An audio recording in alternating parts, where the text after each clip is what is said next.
고린도전서 15장 50절로 58절의 말씀을 가지고 가장 위대한 승리라는 제목으로 하나님의 말씀을 증거하겠습니다. 우리가 잘 아는 알렉산더 대왕은 일찍이 젊은 나이에 세계를 정복할 꿈을 가졌던 자였습니다. 그리고 그는 20세가 되던 해에 왕이 되었을 때에 세계 여러 나라를 정복을 하게 되죠. 그 세계 정복이라는 그 꿈을 위해서 알렉산더는 매일매일 싸우고 또 싸우는 전쟁을 치러야만 했던 것입니다. 그래서 많은 나라들을 이제 점령을 하게 되었던 것이죠. 어느 날 그의 참모 하나가 세계 지도를 가지고 와서 알렉산더 대왕에게 그것을 보여주면서 이렇게 말을 하는 겁니다. 왕이시여, 이제는 더 이상 정복할 땅이 없습니다 라고 말하자 그 말을 듣던 알렉산더 대왕이 그만 울고 말았다라는 이야기가 있습니다.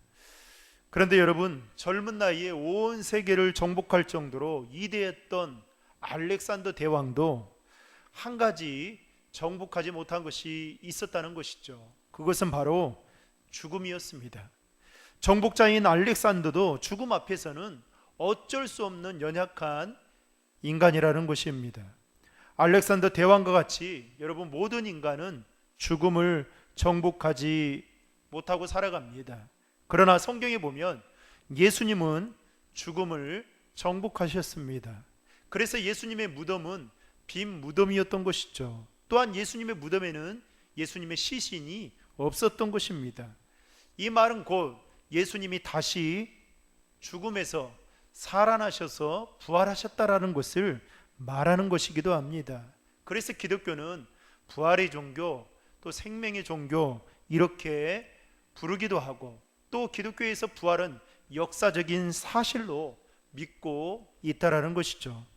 오늘 본문 고린도전서 15장에서 사도 바울 역시도 예수 그리스도의 부활이 역사적인 사실이라는 것을 증언하고 있는데요, 그 증거들로 고린도전서 15장에 보면 12제자와 또 베드로와 500의 형제와 또 야고보와 심지어는 사도 바울에게 부활하신 예수님께서 나타나셨다라고 말씀하고 있는 것을 보게 됩니다.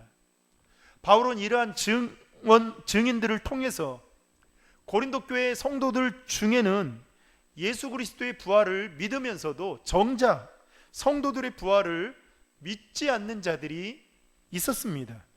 당시의 헬라인들은 육체는 죽음으로서의 그 용도를 다하는 것으로, 그래서 오직 영혼만이 계속 존재하는 것으로 이해하고 있었습니다. 그러다 보니까 고린도 교회 성도들 중에는 이러한 헬라적인 사고와 또 영향을 받아서 죽은 자의 부활을 믿지 않는 사람들이 더러 있었다는 것입니다. 당시 세계관에 의하여 물질 세계는 가장 저급한 세계라고 생각을 했던 것입니다. 그래서 육체도 물질이므로 가장 저급한 존재라고 생각을 했던 것이죠. 그러므로 영혼이 구원을 받으면 됐지 육체의 구원에 대해서는 그렇게 큰 의미를 두지 않았다는 것입니다. 이러한 잘못에 대하여 사도 바울은 그리스도의 부활이 사실이라면 믿는 성도들의 부활도 확실한 것이다 라고 말하면서, 역으로 만일 성도들의 육체의 부활이 없다면 우리의 믿음은 헛된 것이고 우리가 전파하는 것도 헛된 것이고, 심지어는 사람들은 내일 죽을 터이니 먹고 마시자라는 주의로 살 것이고, 이 땅에서 가장 불쌍한 사람은 성도로서 삶을 살다가 세상을 떠나는 사람이 가장 불쌍한 사람이다 라고 바울은 역으로 그렇게 말을 하고 있습니다. 특히 바울은 고린도 교회 성도들 중에 죽은 자들이 어떻게 다시 살 수 있냐라는 질문에 대해서 두 가지로 바울은 이야기를 합니다. 첫 번째는 씨가 땅에 떨어져 죽고 썩은 후에 다시 사는 식물의 원리를 부활의 이치로 설명을 하고 있다라는 것입니다. 두 번째는 바울은 첫째 사람 아담과 그리고 둘째 사람 예수님을 비교하여 설명을 하면서 첫사람 아담은 근본적으로 육과 땅에 속한 자이기 때문에 그 후손인 우리도 썩어질 육체에 속한 것처럼, 둘째 아담이신 그리스도는 영과 하늘에 속한 자이기 때문에 그와 연합한 자는 장차 신령한 몸으로 변화하게 된다라고 바울은 말을 하고 있다는 것입니다. 다시 말하면 흙에 속한 첫사람 아담의 범죄로 말미암아 모든 인류가, 모든 인간들이 다 죽고 썩어질 육체를 안고 그렇게 살아가지만, 둘째 아담이신 예수 그리스도를 통하여서 우리는 다시 죽지 않을 생명으로 회복되며 더 나아가서 신령한 몸으로 덧입게 된다라고 바울은 분명히 말하고 있다는 것입니다. 그리고 장차 부활할 우리들의 몸이 영광스러운 것이 될 것인가에 대해서 오늘 42절부터 44절에 보면 이렇게 말하고 있는데요, 우리 같이 한번 읽겠습니다. 42절부터 44절 시작. 죽은 사람들의 부활도 이와 같습니다. 썩을 몸으로 묻히지만 썩지 않을 것으로 살아납니다. 비천한 가운데 묻히지만 영광 가운데 살아납니다. 약한 사람으로 묻히지만 강한 사람으로 살아납니다. 자연의 몸으로 묻히지만 영적인 몸으로 살아납니다. 자연의 몸이 있다면 영적인 몸도 있습니다. 특히 오늘 본문의 말씀은 부활증에 대한 결론에 해당되는 말씀인데요, 특별히 죽음에 대한 승리에 대해서 바울은 오늘 마지막으로 이야기하고 있는 것을 볼 수 있습니다. 먼저 오늘 본문 50절 말씀에 보면 이렇게 말합니다. 50절 말씀을 다 함께 읽겠습니다. 형제들이여, 내가 말하고자 하는 것은 이것입니다. 곧 살과 피는 하나님 나라를 이어받을 수 없고 썩을 것은 썩지 않을 것을 이어받을 수 없습니다. 여러분, 여기서 말하는 살과 피 그리고 썩는 것은 불완전하고 제 아래 있는 것을 말하는 것이고, 반대로 썩지 아니하는 것은 완전하고 거룩한 것이고 그리고 하나님을 영화롭게 하는 것임을 말하고 있습니다. 따라서 인간은 썩어질 육체를 가진 상태로는 하나님의 나라에 들어갈 수 없다라고 말하고 있는 것이죠. 다시 말한다면 우리는 하나님의 나라의 시민권을 가지고 있지만 현재의 몸을 가진 채로는 하나님의 나라에 들어갈 수가 없다는 것입니다. 즉 우리가 하나님 나라에 들어가려면 썩어질 육신을 벗고 썩어지지 않을 새 몸을 입어야 함을 바울은 말하고 있다는 것이죠. 그렇다면 우리가 어떻게 이 육신을 여러분 벗을 수 있게 될까요? 그것은 바로 죽음으로만이 가능합니다. 우리가 새 몸을 입기 위해서는 먼저 죽음이 선행되어야 한다라는 점에서 우리의 죽음은 여러분 하나님의 나라의 유업을 받기 위한 하나의 가정이라 볼 수 있다는 것이죠.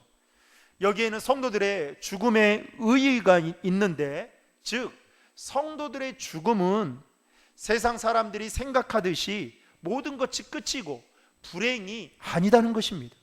성도들에게 있어서 죽음은 결코 슬픔과 두려움의 대상이 아니라는 것입니다.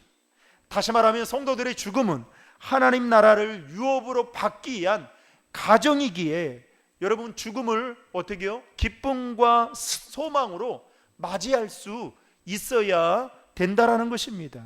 그래서 바울은 이렇게 이야기하죠. 믿는 성도들이 죽었다라고 이야기하지 않고 잠잔다라고 이야기합니다. 잠잔다는 것은 다시 언젠가 깨어날 때가 있다라는 것을 바울은 말하고 있다는 것이죠. 여러분, 물론 죽음은 사랑하는 사람과 이별이라는 점에서 우리를 더 슬프게 만들 수는 있지만, 그러나 그 이별은 여러분 잠시 잠깐입니다. 곧 영원하신 하나님 나라에서 제의할 것을 여러분 확신하며 슬픔을 소망으로 승화시킬 수 있는 믿음이 우리 안에 있어야 된다라는 것이죠. 그래서 여러분, 우리는 장례를 치를 때 이 장례의 모든 절차를 통해서 예배를 드리죠. 그리고 우리는 뭐라고 이야기를 하냐면 천국 환송식이다라고 말을 하는데, 다시 말하면 부활에 대한 소망이 있기 때문에 그렇게 천국으로 입성하는 그 순간이다라고 그렇게 말을 하고 있는 것입니다. 그렇다면 여기서 우리는 문제 제기를 하나 할 수 있는 것이죠. 주님께서 재림하실 때에 아직 살아서, 다시 말하면 혈육을 가지고 있는 성도는 어떻게 되느냐 하는 것입니다. 이에 대한 답변이 51절에 보면 나오는데요, 51절 말씀을 우리 다 함께 읽겠습니다. 시작. 보십시오, 내가 여러분에게 비밀을 말합니다. 우리는 다 죽지 않고 모두 변할 것입니다. 바울은 방금 읽은 말씀을 통해서 주님께서 재림 시에 살아있는 성도는 어떻게 해요? 죽지 않고 순식간에 변화될 그 비밀을 지금 말하고 있는 것입니다. 특별히 52절에서 말하고 있는, 언급하고 있는 마지막 나팔이라는 이 단어는 예수 그리스도의 영광스러운 재림을 가리키는 것입니다. 여기에 대한 구체적인 말씀은 데살로니가 전서 4장 16절과 17절에 보면 이렇게 설명하고 있는데요, 주께서 호령과 천사장의 소리와 하나님의 나팔 소리와 함께 친히 하늘에서 내려오실 것인데, 그리스도 안에서 죽은 사람들이 먼저 일어나고 그 다음에 우리 살아남아 있는 사람들이 그와 함께 구름 속으로 들려 올라가 공중에서 주를 만나게 될 것입니다. 그리고 우리는 영원히 주와 함께 있을 것입니다. 여러분, 방금 읽은 말씀에도 보면 주님께서 재림하실 때에 그때까지 살아있는 자들은 어떻게 해요? 죽음을 맛보지 않고 구름 속으로 들려 올라가서 공중에서 주님을 만나게 될 것이다 라고 말씀하고 있다는 것입니다. 살아있는 성도들의 육체의 변화는 순식간에, 그리고 호련히 일어나게 된다라고 말하고 있죠. 그리고 오늘 본문 52절과 53절에 보시면 바울은 주님께서 재림하실 때에 성도들의 부활과 변화의 순서에 대해서 설명해 주고 있는데요, 부활의 순서는 이런 겁니다. 먼저 죽은 성도들의 몸이 썩지 아니할 몸으로 다시 살아나고, 일단은 죽은 성도들의 몸이 썩지 아니할 몸으로, 예전의 몸으로 다시 살아나고, 그 다음에는 어떤 일이 벌어집니까? 살아있는 성도들의 몸은 호련히 육체의 변화를 받아 결국 똑같은 부활체의 몸이 되어서 주님을 맞이하게 된다라는 것입니다. 한마디로 산자와 죽은 자가 함께 부활체로 변화되어져서 그 놀랍고 영광스러운 것의 순간에 대해서 바울은 54절 하반절에 뭐라고 말하냐면 사망이 삼켜서 승리를 얻었도다, 이렇게 표현하고 있습니다. 이 말은 곧 주님께서 다시 오실 때 그때 사망은 철저하게 정복되고 성도들은 그 권세에서 완전히 해방될 것을 바울은 말하고 있는 것입니다. 다시 말하면 성도들은 주님이 재림에 오실 때에 위대한 승리, 즉 부활이라는 것을 통해서 위대한 승리를 경험하게 될 것이다 라고 분명히 말하고 있다는 것입니다. 그러나 우리 주 예수 그리스도로 말미암아 사망에서 이길 거라는 그러한 확신과 믿음을 가졌던 사도 바울은 여러 서신서를 통해서 그는 뭐라고 고백을 하냐? 내게 사는 것이 그리스도니 죽는 것도 유익하다. 여러분, 사람이 죽음 앞에 두려워하지 않을 자가 어디 있겠습니까? 그런데 바울은 뭐라고 말합니까?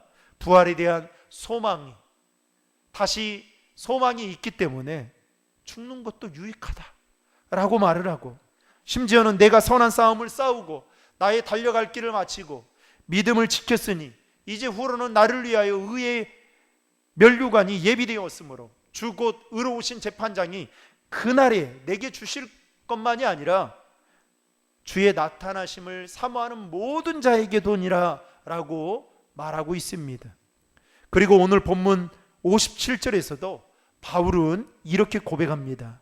우리 주 예수 그리스도를 통해 우리에게 승리를 주시는 하나님께 감사드립니다 라고 말하고 있는 것을 보게 됩니다.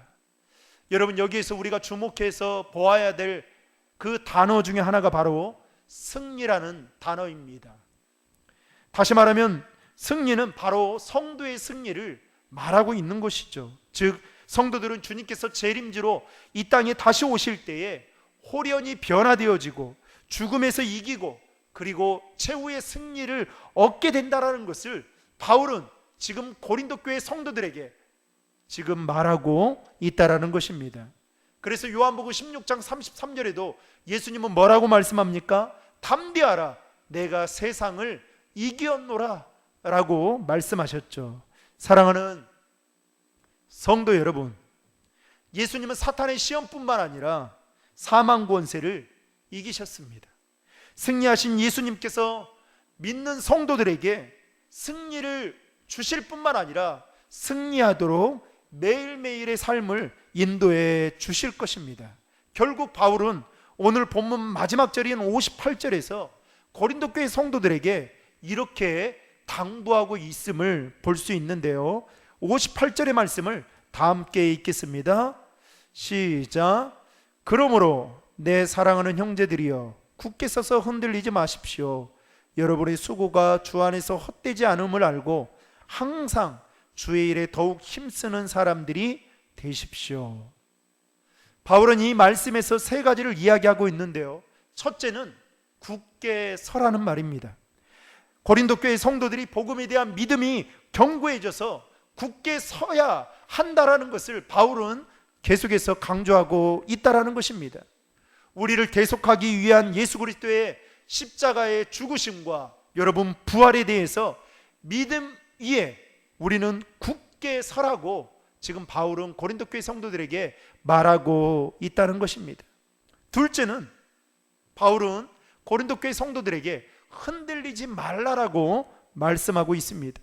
즉 세상의 어떤 유혹과 핍박 가운데서도 또 환난과 역경 가운데서도 부활 신앙을 제대로 가지고 있으면 흔들리지 않게 된다는 것입니다.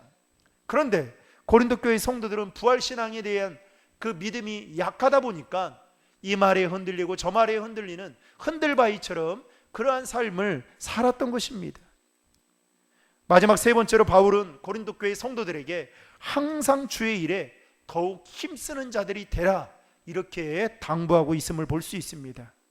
바울은 고린도 교회 성도들이 현재 주의 일을 하는 정도로 만족하지 말고 더 열심히 주를 위해 헌신하고 봉사하며 주를 섬겨야 한다라는 것을 말하고 있는 것입니다.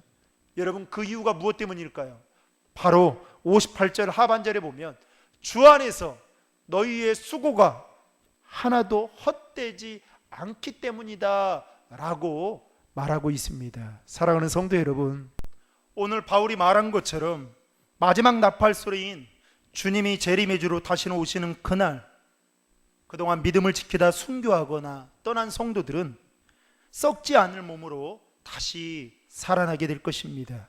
그리고 죽지 않은 성도들은 홀연히 육체의 변화를 받아 결국 똑같은 산자나 죽은 자나 똑같은 부활체의 몸이 되어 주님을 영광스럽게 맞이하게 될 것입니다. 즉 죽음의 권세에서 이기게 된다라는 것이죠. 그 영광스러운 날을 저와 여러분들이 믿음으로 바라보고 소망하며 이 땅에 살아가는 동안 믿음에 굳게 서서 흔들리지 않고 항상 주의 일에 더욱 힘쓰는 저와 여러분 모두가 될 수 있기를 주님의 이름으로 축복합니다. 그리하여 우리에게 가장 위대한 승리를 주시는 예수 그리스도의 부활을 믿고 소망하며 주님 오시는 그날까지 바울이 고백했던 것과 같이 선한 싸움을 싸우고 달려갈 길을 마치고 영적으로 혼탁한 시대에 더욱 굳건하게 자신의 믿음을 지킴으로 말미암아 주님께서 예비하신 그 영광의 면류관을 저와 여러분이 받게 되는 그 은혜가 있기를 주님의 이름으로 간절히 축원합니다. 다 함께 기도하시겠습니다. 사랑이 풍성하신 하나님 아버지, 모든 인간은 죽음을 결코 피할 수 없는 연약한 존재이지만 예수님께서는 사망 권세를 이기시고 죽음에서 부활하셔서 오늘도 눈에 보이지 않지만 우리와 함께 하심을 참 감사드립니다. 부활하신 주님께서 많은 사람들에게 나타나셨고 그 일로 인하여 고린도 교회 성도들 뿐만 아니라 오늘날 예수를 믿는 자들이 부활신앙을 가지고 믿음에 굳게 서서 주의 일에 더욱 힘쓰는 자가 되기를 원하시는 주님의 마음을 깨달아 우리도 부활의 소망과 부활신앙을 가지고 주님께서 다시 오시는 그날까지 믿음에 굳게 서서 승리하며 살아갈 수 있도록 인도하여 주시옵소서.